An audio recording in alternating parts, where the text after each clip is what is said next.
प्यारे दोस्तों, आज जो ये वीडियो बनाने का मकसद है ये केवल इसलिए है कि आप लोग को सच से रूबरू करवाया जाए कि आखिर सत्य है क्या,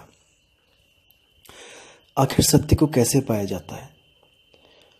कुछ लोग के मन में ये विचार आने लगा है आजकल कि शायद सतगुरु कबीर साहब किसी सतलोक, अलखलोक, अनामी लोक में जाने की बात करते हैं या फिर कोई ऐसे दिव्य लोक को प्राप्त हो जाते हैं जहाँ से वापस उनको इस जन्म में आना ही पड़ता है, इस दुनिया में आना ही पड़ता है। तो दोस्तों, आज ये आपका जो भ्रम है, आज आपके इस भ्रम को मैं निकालूंगा आप लोग के दिमाग से कि आखिर कबीर साहब का मार्ग क्या है और उनसे जो आगे संत भक्ति मार्ग में आए हैं उनसे प्रभावित होकर उनके शिष्य रूप में, और उनका मार्ग क्या है। देखिए, आज आपको एक मैं वीडियो में जो बता रहा हूँ, शब्द बता रहा हूँ, एक वाणी नामदेव जी की, जो कबीर साहब के ही शिष्य थे। हालांकि नामदेव के जो भगत हैं वो इस बात को नहीं मानेंगे, कोई बात नहीं, हमें किसी को मनवाना नहीं है। आप मान के चलिए कि नामदेव जी जहाँ जाएंगे वहीं कबीर साहब जाएंगे, क्योंकि कबीर साहब ने जो नामदेव जी को बताया जिस स्थान के बारे में, तो नामदेव भी वहीं जाएंगे। अगर नामदेव जी कहीं और जा रहे हैं, इसका मतलब कि भाई उन दोनों का कोई गुरु चेले का रिश्ता नहीं है। तो आखिर नामदेव जी ने क्या बोला, देखते हैं सतलोक के बारे में क्या बोला। जो कबीर साहब का सतलोक, जो लोग कहते हैं कि कबीर साहब सतलोक चले जाते हैं, वहाँ से लाखों करोड़ों अरबों खरबों साल के बाद फिर वापस आना पड़ता है। देखिए, उनकी मूर्खता का कोई अंदाज़ा नहीं लगा सकता इस वाणी को समझने के बाद, लेकिन आपको इस वाणी को समझना पड़ेगा, वाणी कह क्या रही है। तो देखिए दोस्तों, वाणी क्या कहती है। अजर अमर अविनाशी देखे सिंधु सरोवर नहाया, यानी कि मैंने उस अजर अमर अविनाशी को देखा और सिंधु सरोवर नहा लिया, यानी कि मैं पवित्र गंगा में नहा लिया। ये कोई बाहर के समुद्र या सिंध नहीं है, ये अपनी आत्म रूपी गंगा है, इसमें मैं नहा लिया। और जो मैंने अजर अमर अविनाशी देखा, ये मैंने कोई अपनी आँखों से नहीं देखा कि मैं इन चमड़े की आँखों से मैं कोई जड़ वस्तु देख के आ गया, ऐसा नहीं है। ये सुरती के द्वारा शब्द को देखा जाता है, आत्मा के द्वारा आत्मा को देखा जाता है। अब देखने का मतलब ये नहीं कि आत्मा की कोई आँखें हैं, कि आत्मा की भी आँखें हैं और कान है और नाक है, नहीं। ये महसूस किया जाता है, ये एहसास किया जाता है। आगे क्या कहते हैं, शब्द ही शब्द भया उजियारा सतगुरु भेद बताया, यानी शब्द ही शब्द भया उजियारा, यानी कि शब्द के अलावा और कुछ रहा ही नहीं। जैसे कितना ही अंधकार क्यों ना हो, जब आप प्रकाश जब वहाँ पे आ जाता है तो प्रकाश के अलावा वहाँ कुछ नहीं होता। इसी तरह कह रहे हैं कि शब्द ही शब्द भया उजियारा, यानी कि अब मन और माया खत्म हो गई। शब्द ही शब्द भया उजियारा सतगुरु भेद बताया, जो मुझे सतगुरु मिला उसने मुझे इसका भेद बताया कि मुझे कैसे शब्द प्राप्त हो सकता है, उसका मुझे भेद बताया गया। भेद यानी एक रहस्य बताया जाएगा आपको। आपका कोई नाम नहीं जपवाया जाएगा, कोई ओम कलियम हरियम श्रीयम सोहम, जय श्री राम, जय हनुमान, जय कृष्ण, कबीर कबीर कबीर, ऐसा कुछ नहीं जपवाया जाएगा। अब क्या कहते हैं, अपने को आपे में पाया, ना कहीं गया ना आया। देखिए कितनी सुंदर वाणी है, आप अंदाज़ा भी नहीं लगा सकते इन नादान लोगों की जो सोचते हैं कि कबीर साहब सतलोक, अलखलोक, आगामी लोग जाते हैं और अपने चेलों को भी ले जाते हैं वहाँ पे। अब नामदेव जी उनके शिष्य हैं, लेकिन वो क्या कह रहे हैं, ना कहीं गया ना आया, अपने को अपने में पाया। अब इसका क्या मतलब है कि जो सतगुरु कबीर साहब जो ज्ञान देते हैं, जो नाम दान देते हैं, जो आत्म स्वरूप का ज्ञान देते हैं, उसको पाने के लिए आपको कहीं जाना नहीं पड़ता कि आप उसको सतलोक में जाओगे तब आपको मिलेगा। आपको घर में बैठे बैठे ही वो आत्म स्वरूप प्राप्त होगा, क्योंकि वो आपका ही स्वरूप है। अपने आप को प्राप्त करने के लिए आपको सतलोक नहीं जाना पड़ेगा। आप यहाँ पे भी हो, आप सतलोक में भी हो, आप कहीं भी हो, आपको वो आत्मज्ञान बैठे बैठे वहीं मिलेगा। लेकिन जैसे आपको पता है कि एक बार ये देह छूट जाए, स्थूल देह छूट जाए, तो फिर गुरु करना आसान नहीं होता। गुरु मिलना आसान नहीं होता। इसीलिए इस स्थूल देह की ही प्राथमिकता है कि इसी स्थूल देह में आप किसी न किसी गुरु को, जो आपको सतगुरु के लक्षण दिखें, आप उसको तत्काल गुरु धारण करें और भक्ति में अग्रसर हो जाएं। अब आप क्या कहते हैं, ज्यों कामिनी कंठ का हीरा आभूषण विसराया, संग की सहेली भेद बताया, जीव का भ्रम नशाया। अब कह रहे हैं ज्यों कामिनी कंठ का हीरा, जैसे किसी औरत के कंठ यानी कि गले का जो हीरा है, आभूषण विसराया, उसने गले में ही पहन रखा है लेकिन वो भूल गई पहन के, और वो जल्दबाजी में अब ढूंढ रही है कि मेरा हीरा गया तो गया कहाँ। जैसे दोस्तों हमारे साथ भी ऐसा होता है, कई बार हमारी जेब में चाबी होती है और हम लोग जेब ना देखने के कारण हम लोग इधर उधर भटकने लग जाते हैं कि वो चाबी कहाँ है, और अंत में जब हम जेब में हाथ डालते हैं तो हमें अपनी मूर्खता पे हंसी भी आती है। तो इसी तरह बोला है कि संग की सहेली भेद बताया, जो साथ की सहेली थी, जो भेदी थी, जिसको रहस्य का पता था, उसने भेद बता दिया।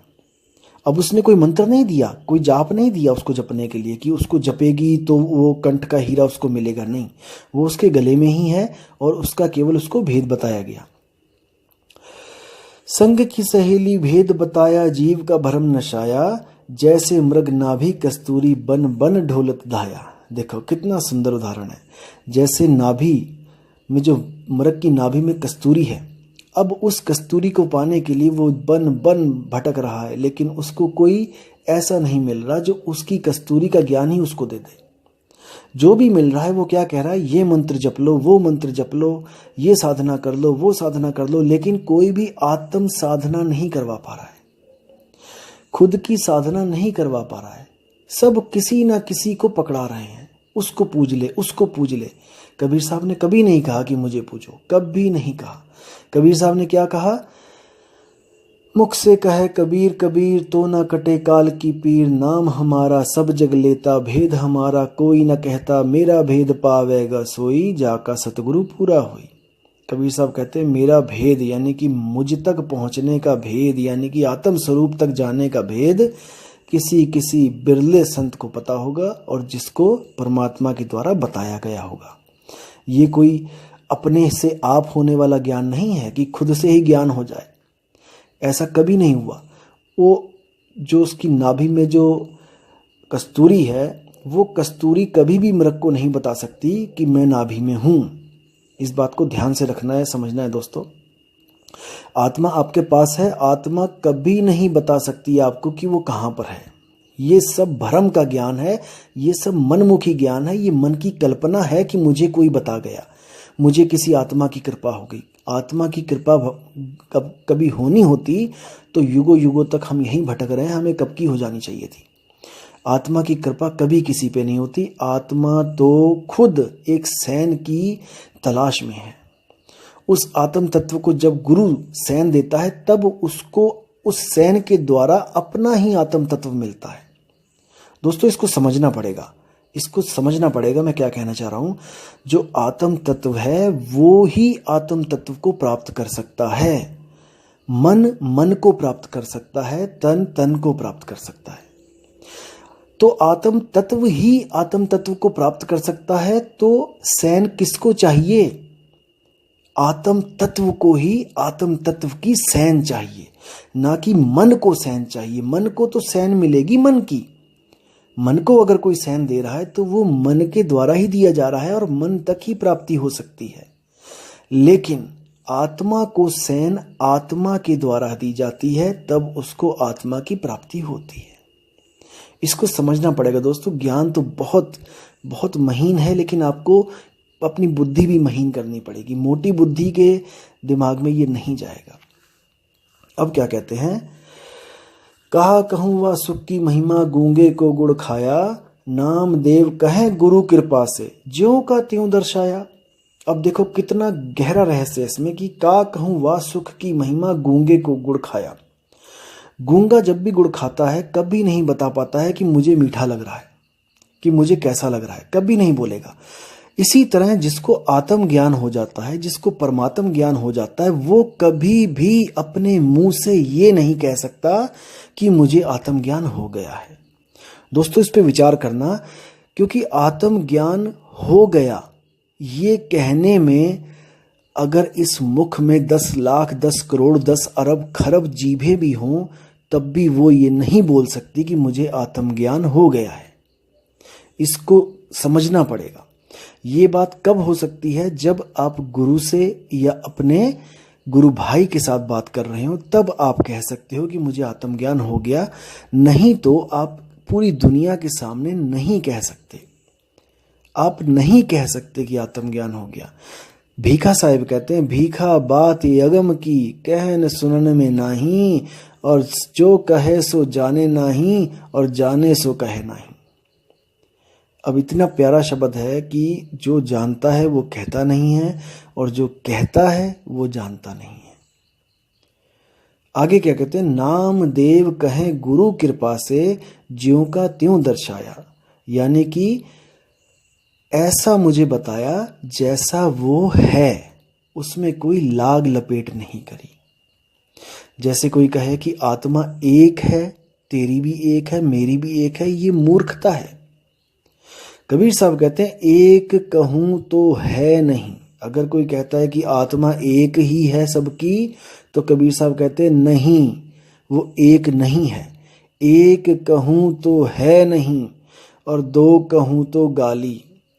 मतलब अब कोई कहता है कि अच्छा, यानी आत्मा एक नहीं है, यानी उससे भी बड़ी बड़ी बड़ी कोई एक और आत्मा है जो परमात्मा है, उसको बड़ी कर देते हैं कि उससे भी बड़ा। यानी कि एक अगर 1 किलो की आत्मा है तो वो 50 किलो का होगा। यही मूर्खता है दोस्तों, यही मूर्खता है।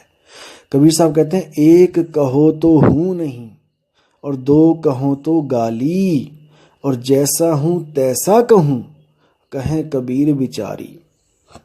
वो परमात्मा जैसा है उसको वैसा ही बताने वाला कोई संत मिल जाए तो सारे पर्दे खुल जाते हैं। लेकिन दोस्तों, इस वीडियो में आपको ये नहीं बताऊंगा मैं कि वो कैसा है। इसके लिए मैं अगली वीडियो बनाऊंगा। आप ध्यान से, लगन से सुनना। ये सत्य ज्ञान है, ये असत्य की पोल खोलने के लिए बनाया जा रहा है, असत्य ज्ञान की धज्जियां उड़ाने के लिए बनाया जा रहा है। इसलिए दोस्तों, आपने हर बात पे विचार करना है, बिना सोचे समझे किसी के पीछे नहीं लग जाना है। आप अपने आत्मा के मालिक हो, आप अपनी आत्मा के मालिक हो। आपने अपनी आत्मा के साथ पक्षपात नहीं करना है, आपने अपनी आत्मा का पूरा साथ देना है। क्योंकि दोस्तों, युगों युगों, जन्मों जन्मों, अरबों खरबों, कल्पों युगों से हम यहीं भटक रहे हैं, और हम अब इस भटकना को खत्म करेंगे। कैसे करेंगे? परख के द्वारा। हम परखेंगे कि क्या सच है और क्या झूठ है। कबीर साहब कहते हैं, दुनिया में बहुत से गुरु हैं, गुरु गुरु में भेद है, गुरु गुरु में भाव, सोई गुरु नित बंदिए, जो शब्द बतावे दाव।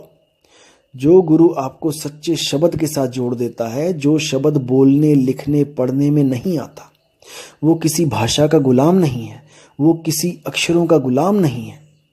कबीर साहब गुरु ग्रंथ साहब में 340 पेज नंबर पर साफ साफ वाणी में बोलते हैं कि 52 आखर लोक त्रय सब कुछ इन्हीं माही, ये आखर खिर जाएंगे वो आखर इनमें नाही। यानी कि 52 अक्षर, यानी कि हिंदी, पंजाबी, उर्दू, फारसी जितने भी अक्षर हैं, ये सब 52 अक्षरों के अंतर्गत आ जाते हैं।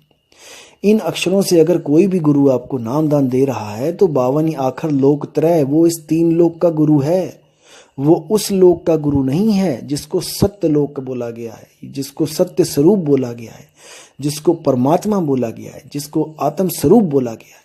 तो इसको समझना पड़ेगा।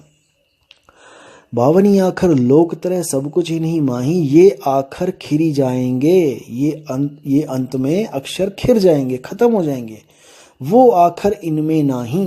जैसे आपने एक मकान बनाया ईंटों का और अंत में ईंटें टूट जाएंगी, तो तुम्हारा मकान ईंटों का ही तो बना है। जब ईंटें ही टूट गई तो मकान कहाँ से रहा? तुम्हारी भक्ति उन अक्षरों के ऊपर टिकी है, जब अक्षर ही खत्म हो जाएंगे तो भक्ति कहाँ टिकेगी?